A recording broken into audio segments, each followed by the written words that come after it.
As Toni Morrison has put it, the destiny of the 21st century will be shaped by the possibility or collapse of a shareable world.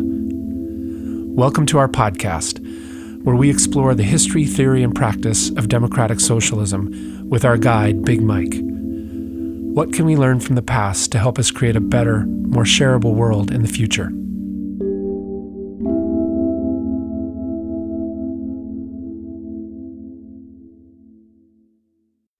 All right, welcome everybody to A Shareable World, the history, theory, and practice of democratic socialism, we've decided to call this, which we hope will be a long series of podcasts about democratic socialism and its past and relevance to the future.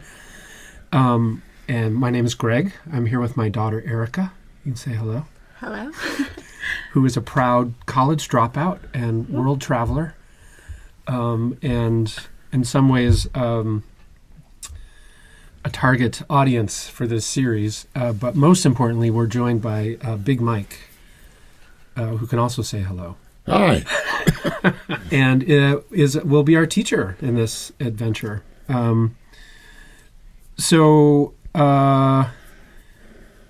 The idea is to find a way to get started. This is our introductory podcast. And one thing we know we want to talk about is the crises that we face, but also set up some general thoughts about the need for this and where it's headed. Do you want to say anything to get us going? Do I want to say anything to get us going? Yeah. Before we dive in, we know we want to talk about these crises. But, right, so let's just start in. I mean, all right, yeah, let's. No way to deal with a crisis except to deal with a crisis. The future looks bleak. The future looks extremely bleak. There's no question about it.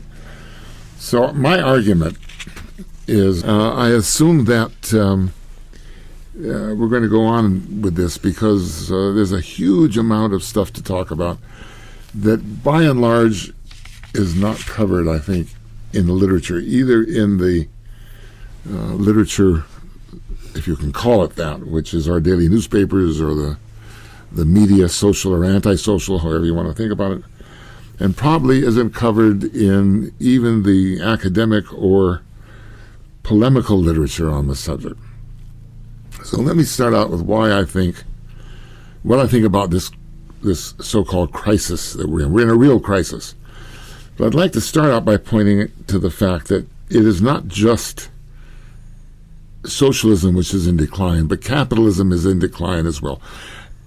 Everything is in decline when you think about it. And we're not dealing with it. Anywhere in the world, it's not being dealt with. So let me start with what I think are the four basic crises that we need to deal with that make radical change not only desirable but essential in the future. So I'm going to start with three smaller ones and get to the biggest one. First of all, our society, and not just our society, but all societies. Some societies deal with these better than others, but by and large, all societies have, first of all, the problem with health. Mm-hmm. Right? So how do we define health? What do we mean by health? That's a very important question that we should be discussing more. In America, we've had a lot of discussion about health care, and it's been inadequate. We don't have adequate health care.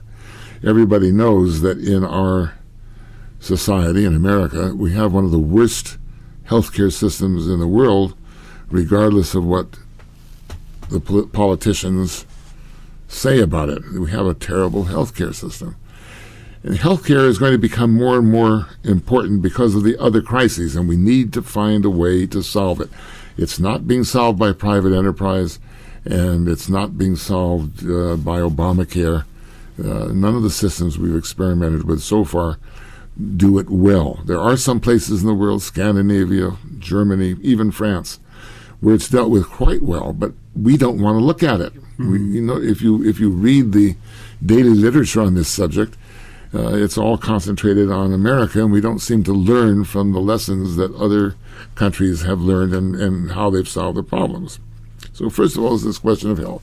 The health question is going to get worse as time goes on for a whole variety of reasons, which involve some of these other crises.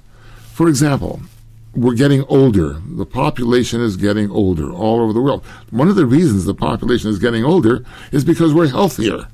Mm-hmm. That doesn't mean we solve the health problem, but as medical science makes it possible for us to live older, old age, and I'm old enough to know this very well, old age leads to greater health problems, so that our health problem is growing much faster than our health system is growing to take care of it, partly because of the successes of health science. So we're kind of caught in a like a mouse or a rat in a turning wheel, right? No matter what we do, it gets worse and worse. So health and aging. Then the next question I would deal with, which I think is extremely important, is the question of work. And again, this is kind of the negative side of scientific development. It's very nice that we have modern science involving discoveries and all kinds of things that make it possible for us to sit around this table and talk into microphones in a very comfortable environment instead of standing out in the public square screaming through a megaphone to try and attract attention. This is really very nice. But nonetheless, the more science advances and the more we learn how to do things by machine, this raises the question of, are we going to have enough jobs for people? Now, the population increases. As health gets better, the population increases. We're already at 9 billion people in the world, and it's going to become 12 billion by 2050 or whatever the statistics tell us. And we're not creating enough jobs to keep these people going. So people are coming up with kinds of Band-Aids to cover that problem. So like guaranteed annual income, everybody should get a handout from the government. Some future point will come to that.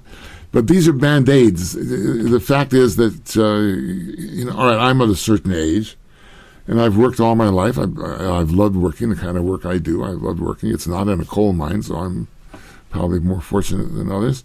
But the fact remains that that if I didn't have work to do, I'd probably fall to pieces.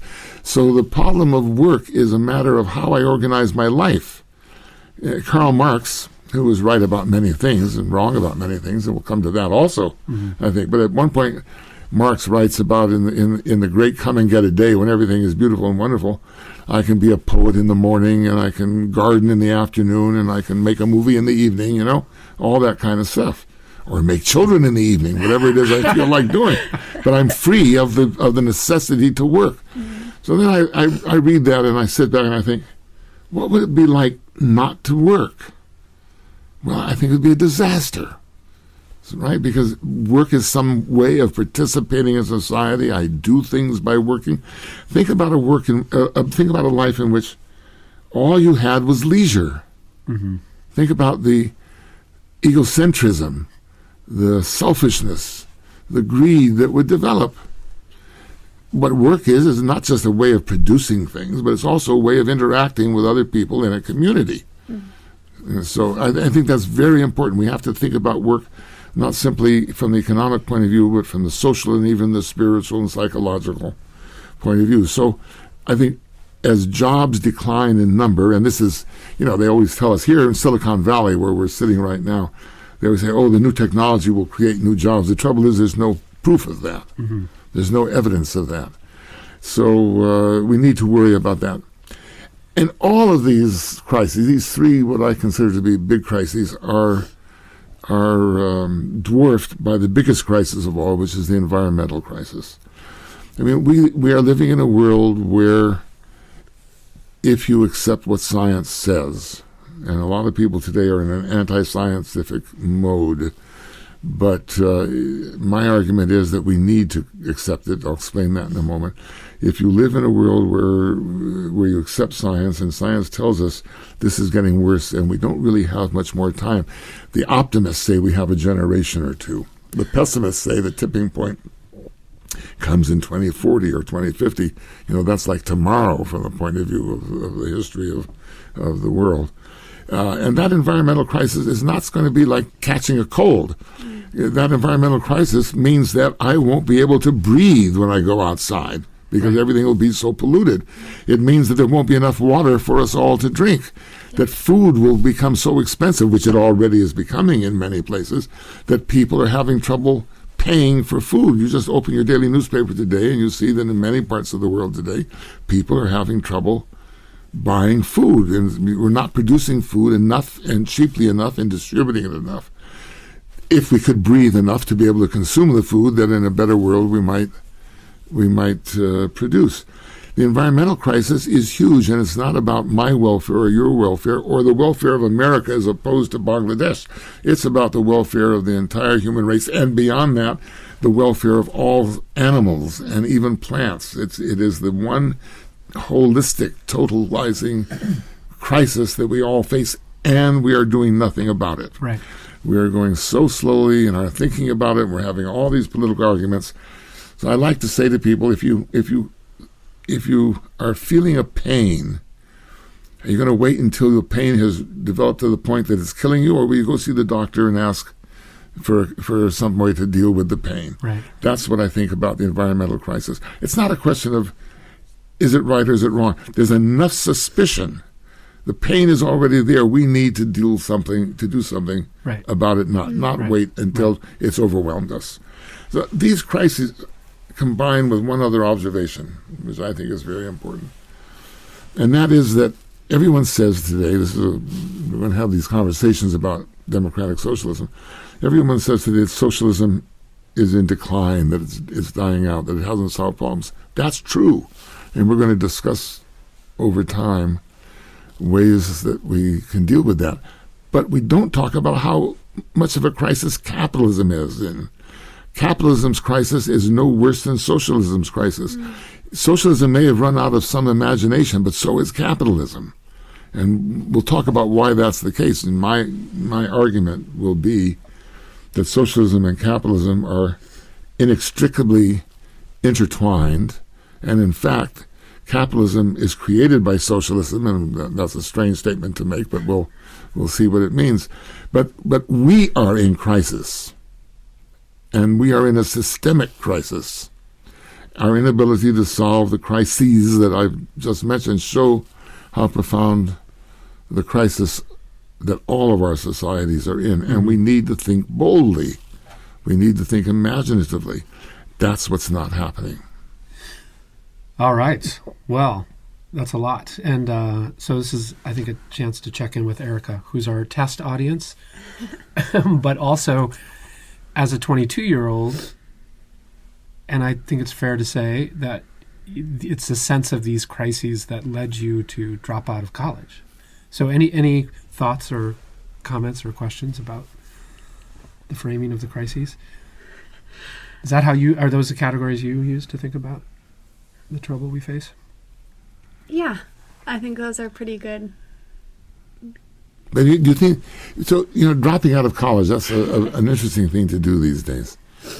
So I have ideas about this. So what was wrong in college that you dropped out? I felt I wasn't learning the right things. I felt that I wasn't meeting the right people, which college is a lot about, which also had to do with my choice of college. But and I also felt I wasn't getting an education about the world that I craved. And yeah, I wanted to travel and explore in other ways. So I felt entirely trapped by the idea of an education in one place and inside four walls with people who want to party and, No, I understand. Yeah. I think that's exactly the point, that what people would say, education is in a crisis too, right? All you have to do is open the New York Times every Sunday and look at the education section, and we're always in a crisis. And they define the crisis usually in terms of money, or the teachers' union, right? The great devil, the teachers' union. A lot of my friends think the teachers union is so dreadful, right? But no one is asking, or very few people. I'm exaggerating. Nobody's asking, what should we be educating about? Right. And I have a little bit of knowledge about education, especially higher education, and I wonder about that an awful lot. That I look at college catalogs for basic education in the substance of these crises that I'm trying to talk about. How are we preparing you to think creatively about these crises, which are going to come to a greater and greater peak as you grow older? Yeah. I mean, I'll be long gone and dead, and I'm going to escape all of this, but you won't. Yeah. And we need to rethink the substance of education Right. and get the media to be talking about this and so forth in order to raise our consciousness about this and to improve our imagination. And we need to learn more about the rest of the world. Yeah. I'm amazed how much American education is more and more narrowed down to American experience, or to even where you have courses looking at some of these issues, they only look at the American experience. They don't look at anybody else and how these are solved. Yeah. And I grew up in a dorm and had a very particular experience of arguing and debating with students about things I cared about as a young kid. And I expected that from my college experience and realized quickly that that's not what other people were there to do.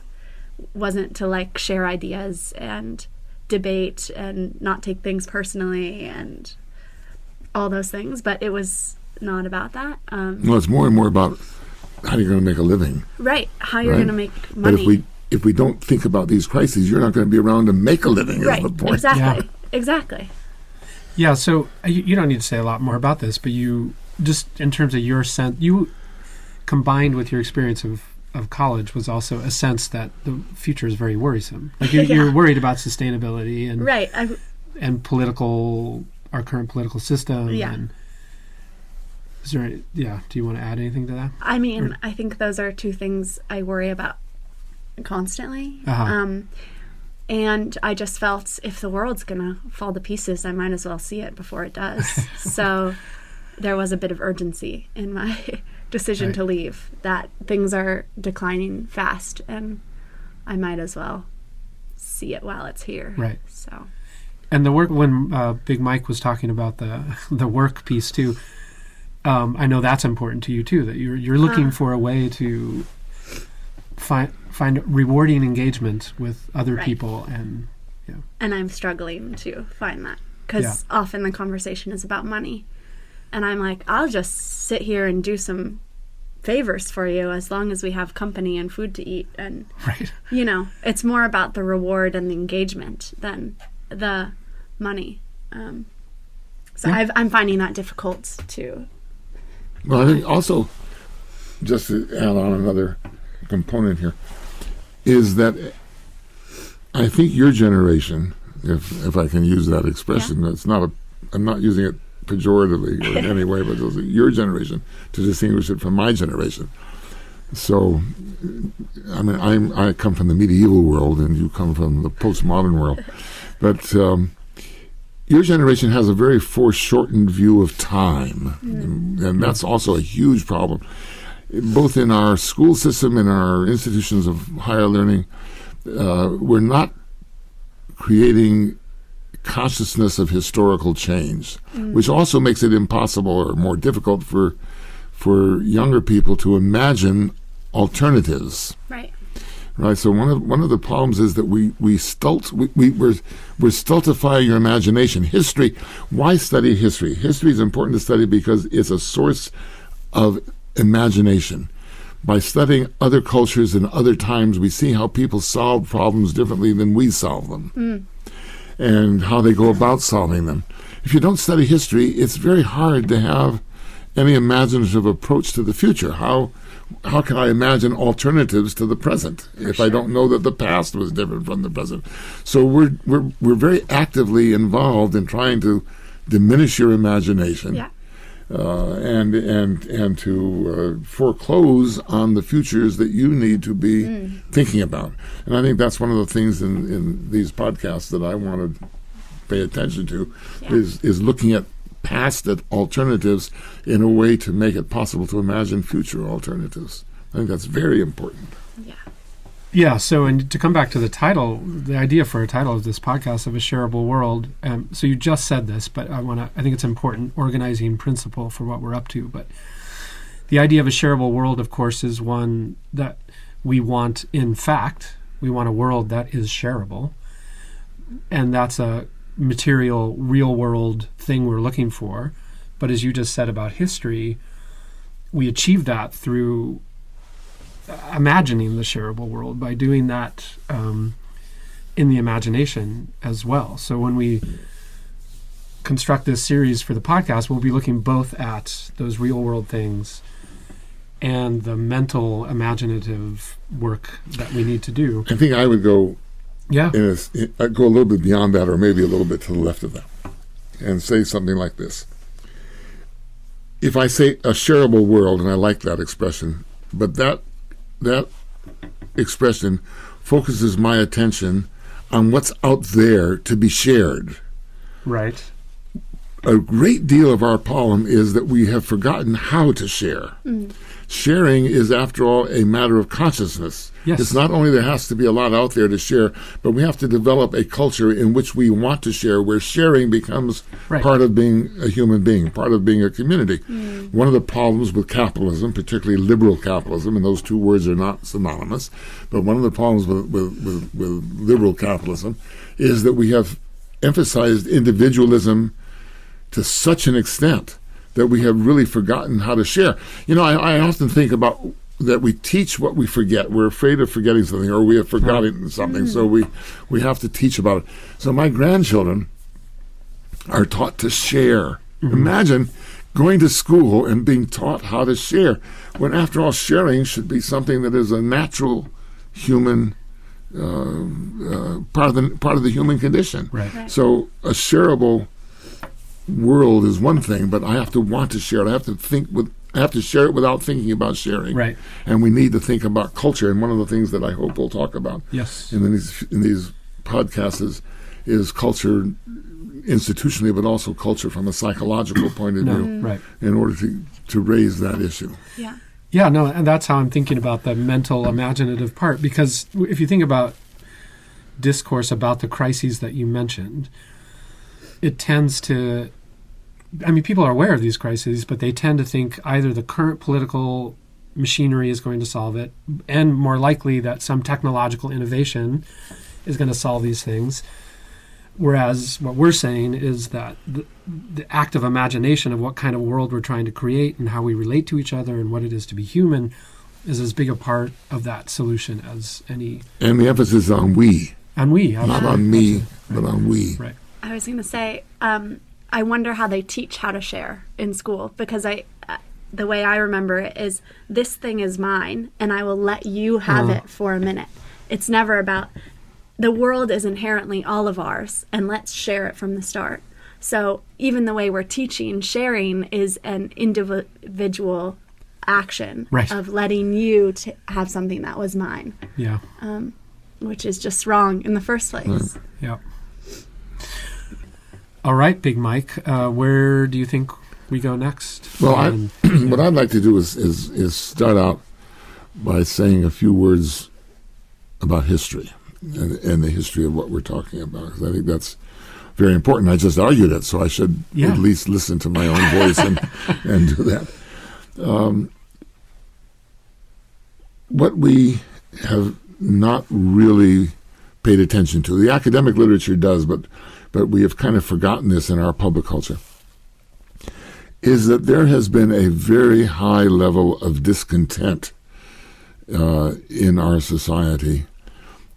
We're always discontent. I think it's in the nature of human beings to be discontent with the present. But when capitalism began to emerge, when Adam Smith, who many people point to as sort of the first great capitalist thinker, he wasn't. He did not like capitalism. He was actually quite upset about capitalism. Right. He records it. He analyzes it in the last part of the 18th century.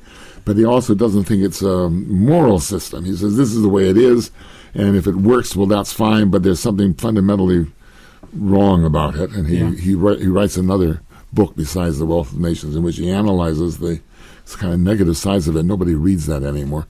But in any event, he did. When capitalism begins to develop, the word, by the way, is not used really until the end of the 19th century. Capitalism is not conscious of being capitalism. It doesn't have a word for it. Even Karl Marx, when he writes the Communist Manifesto in 1848, doesn't use the word capitalist. The communists who claim to be Marxists, I think they're not, but they claim to be, will then talk about capitalism, but Marx doesn't use the word. The concept of capitalism as a whole system didn't exist yet. So it's just class difference. Well, there's always class difference. Right. He talked about the capitalist mode of production, in which he said that the dominant mode of production, the dominant way of producing things and doing business in this period of history that he was writing about, was dominated by the capitalist class. But there wasn't a system called capitalism yet. So what's very interesting is that beginning in the middle of the 18th century, with the rise of this system in which we're now, I think, experiencing the end of it, is that there was a tremendous amount of discontent with the degradation of life which this involves. So what do I mean by that? Well, until the beginning of the so-called Industrial Revolution, the first Industrial Revolution, people lived in villages, they lived on the land, they had a hard life. I mean, to put it bluntly, life was really shit in those days, and they lived in the shit, and it was a smelly, dreadful life, no question about that. But when they were forced off the land for a whole variety of reasons, which we won't go into right now, and forced to move into the cities, they actually suffered a decline in the standard of living. At least if you were a sheep herder, you could go out and kill a sheep once a year and have some meat. But when you're living in the slums of Manchester, there are no sheep wandering around the streets that you can just go grab one and have some meat once a year. You're really suffering a decline in the quality of life, and I think that's what we have to pay attention to. We talk a great deal, by the way, about increased income levels and this and that, the other thing, and we don't talk very much about the quality of life. We talk about it and don't measure it. It's very interesting. Our measurements don't deal with things that really disturb us. So people at the end of the 18th century, beginning of the 19th century, really suffered a decline in and they were conscious of this, of the quality of life. And you already begin getting, at the beginning of the 19th century, people who call themselves socialists and who were protesting against this new system, the end of which we're experiencing now, in my opinion. The Romanticism, the Romantic poets, in Christianity, especially in Britain and England, some of the nonconformist churches, these were people railing against this new industrial system. And they called themselves socialists because they began to understand, and here becomes a very important point, they began to understand that they were no longer living in a village, they were no longer living in a kind of feudal system where they were defined by the rank they had vis-a-vis people above them and below them. They were now living in what they began to call a society. And the word society becomes a very important concept in the first part of the 19th century. I'm going to come back to that at a later point. But when I think of myself as living in a society, I then have to ask myself what kind of society, but it's very different if my point of departure is a village or my family. When I'm in a society, my reference is to other people whom I may or may not know, right, but we're part of a system. So the idea of living in a system becomes a very conscious thing. And people who were conscious of this began calling themselves socialists from the word society because they wanted to change the society. So they're raising this question. And already in the 1820s, you begin getting people experimenting with alternatives.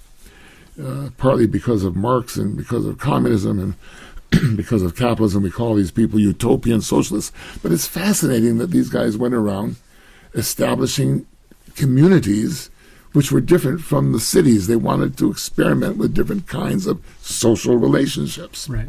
And these experiments went on in England and even in America. A lot of these people came to America, and a lot of our agricultural centers in America in the 1820s and 1830s were experiments in a different alternative form of society, something we forget.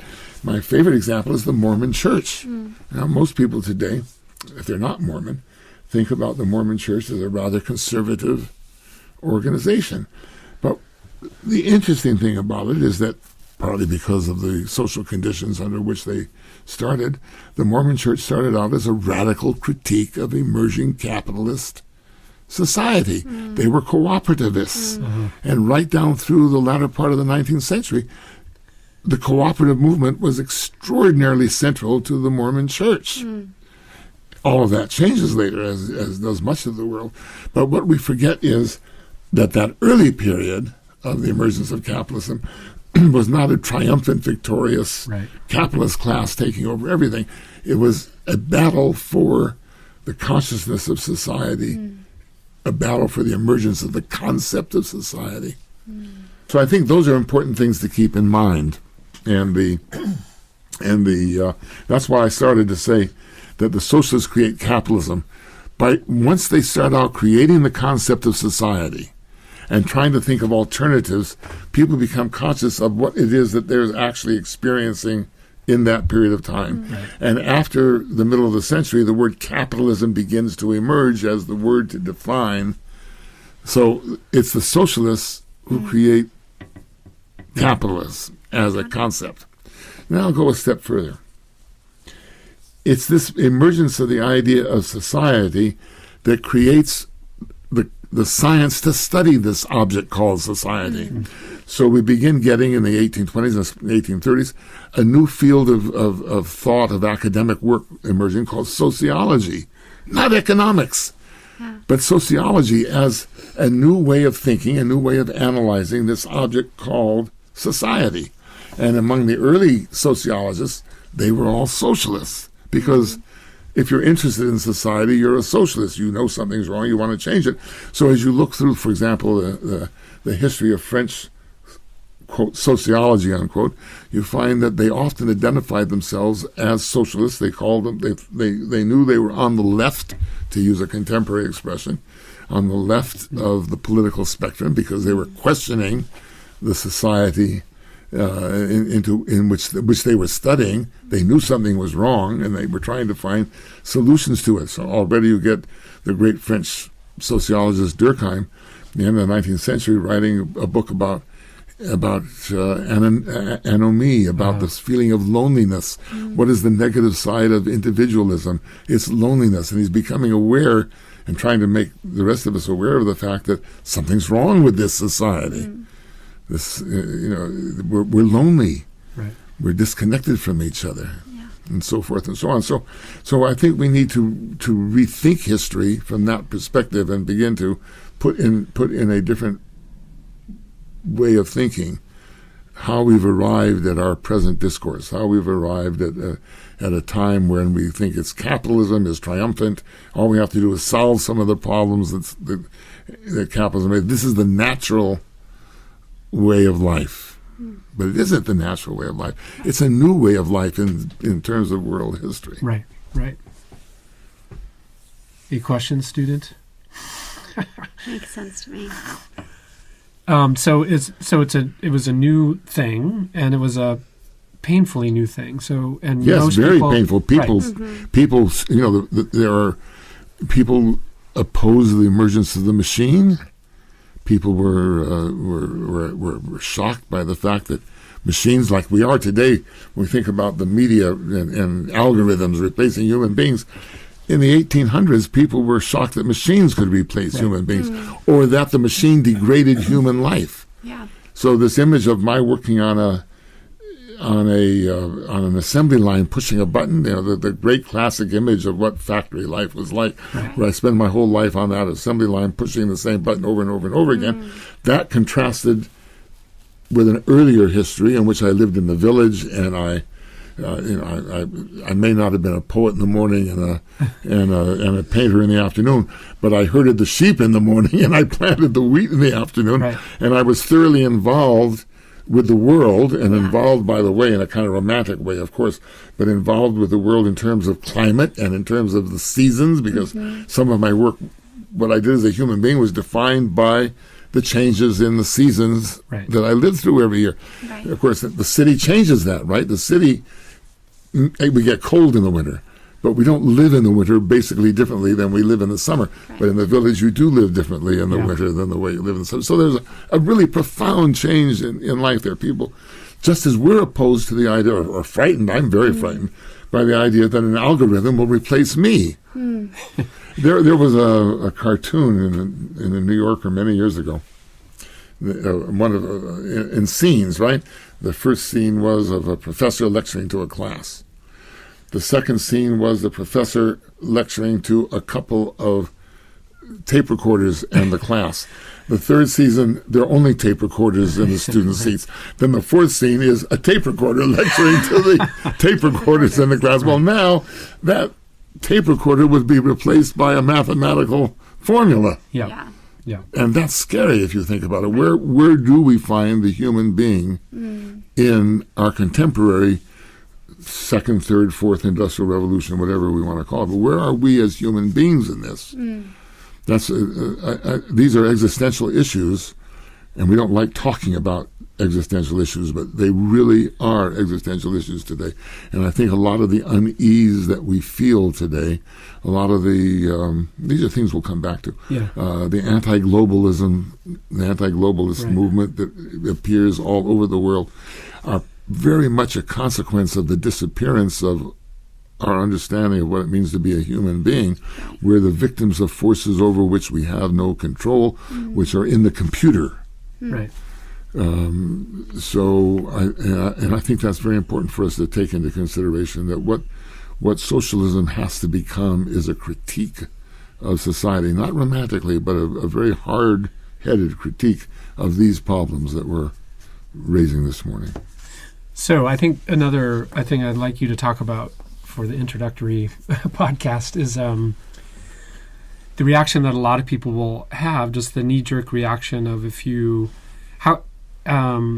that capitalism has given us so much, basically. So anytime you attempt to engage in a criticism of capitalism as a system, the response is often, but we look at everything it's given us, it's worth it. It's very funny because I was thinking about that this morning.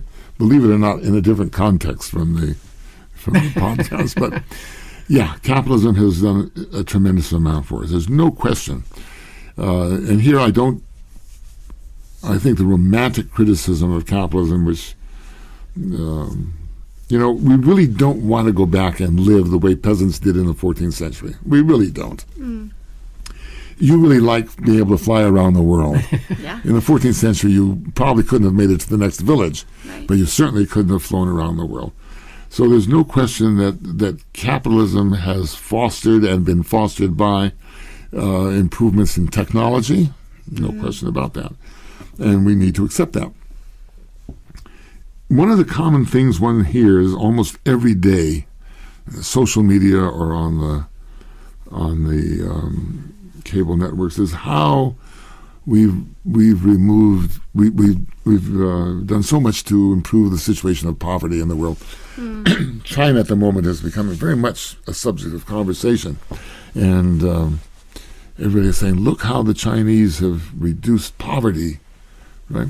So I was thinking about that this morning, about how we define poverty.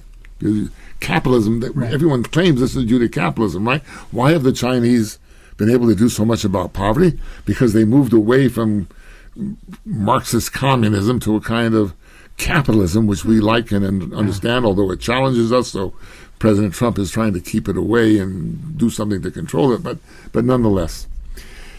So we measure poverty in absolute terms. How do I know I'm poor? I know I'm poor because I only earn $2 a day. Right.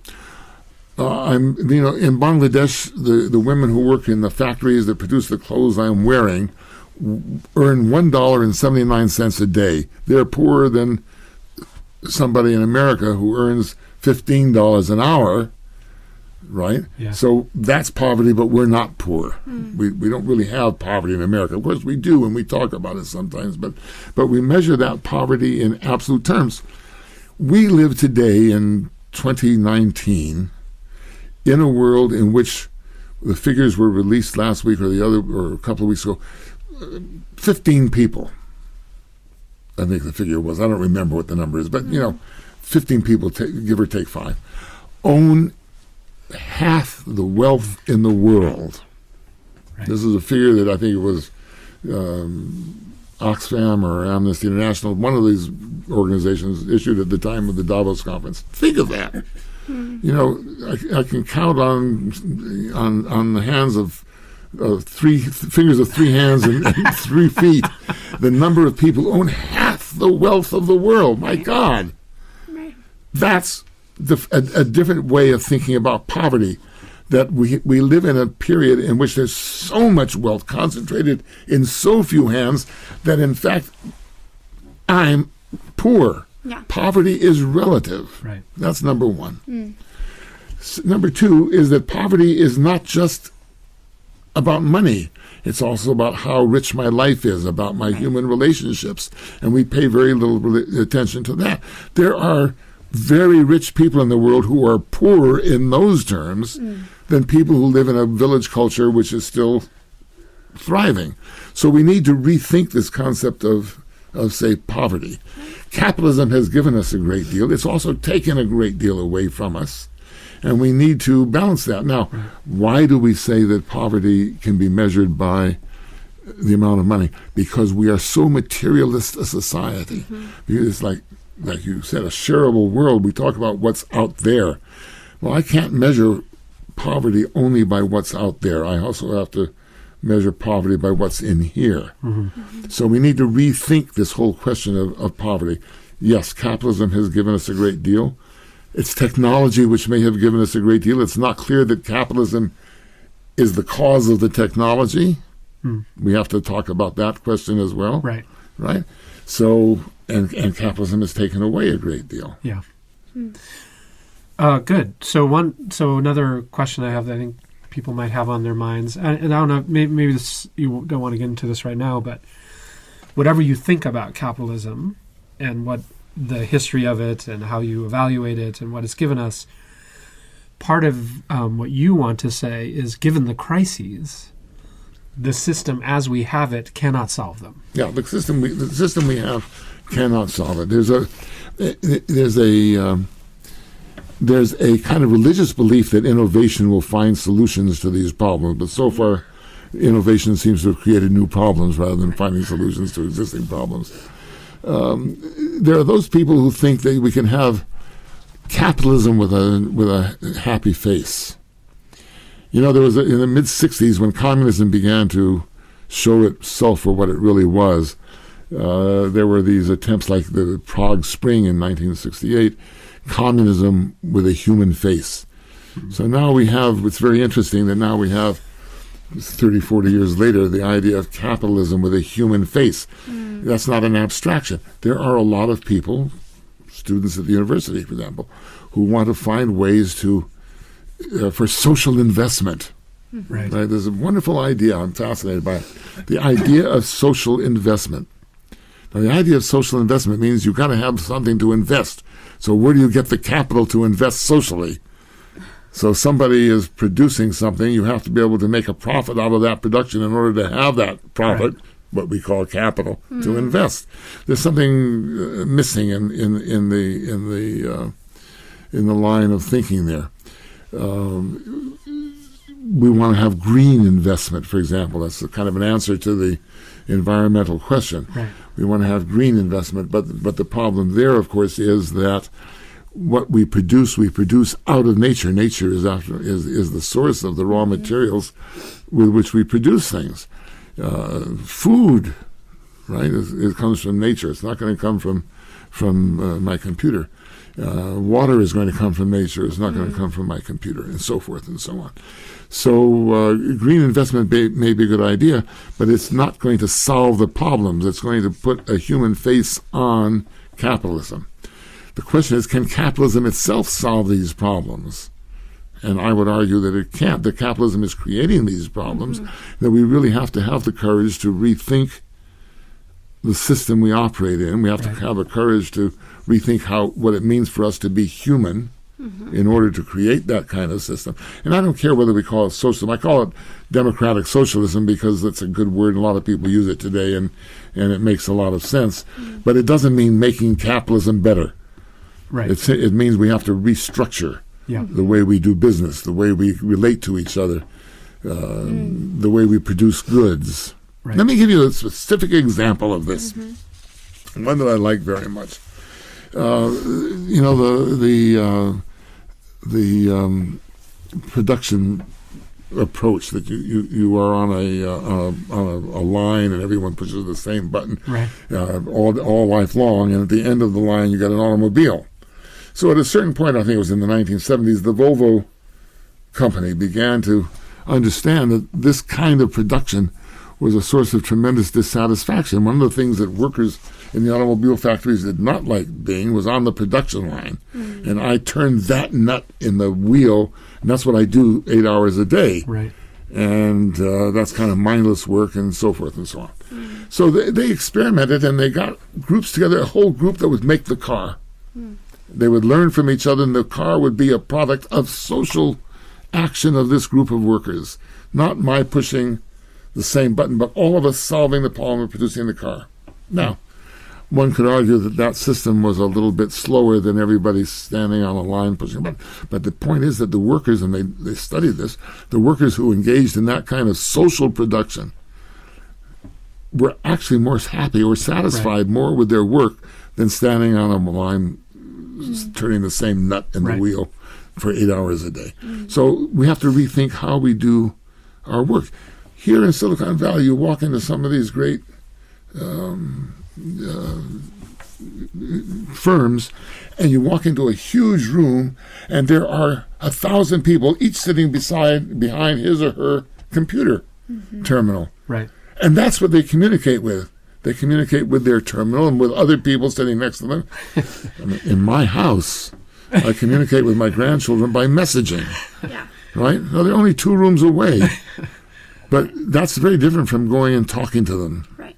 Or they're coming to talk to me. But here's a case where technology changes the way we interact with each other. So how we organize interactions in production or in communication really requires thinking about society itself. Right. What is society made up of? Work, communications. Those are the daily activities of a society, and that's where we need to restructure. So we need to get out of the atmosphere, out of outer space, and come down to how do I live my daily life? What do I do in my daily life? Yeah. Right. That's really one of the poles of our thought that we have to emphasize. Yeah. All right. Well, what do you think? We're close to an hour. We could close. Revolution is waiting for the next hour. And Erica, thank you for joining us. Erica will be hitting the road again tomorrow, but she'll be listening as we post new episodes. Okay. Thanks, Big Mike. See you next time. Thanks for listening to another episode of A Shareable World. To find out more about this podcast, visit us at ashareableworld.com.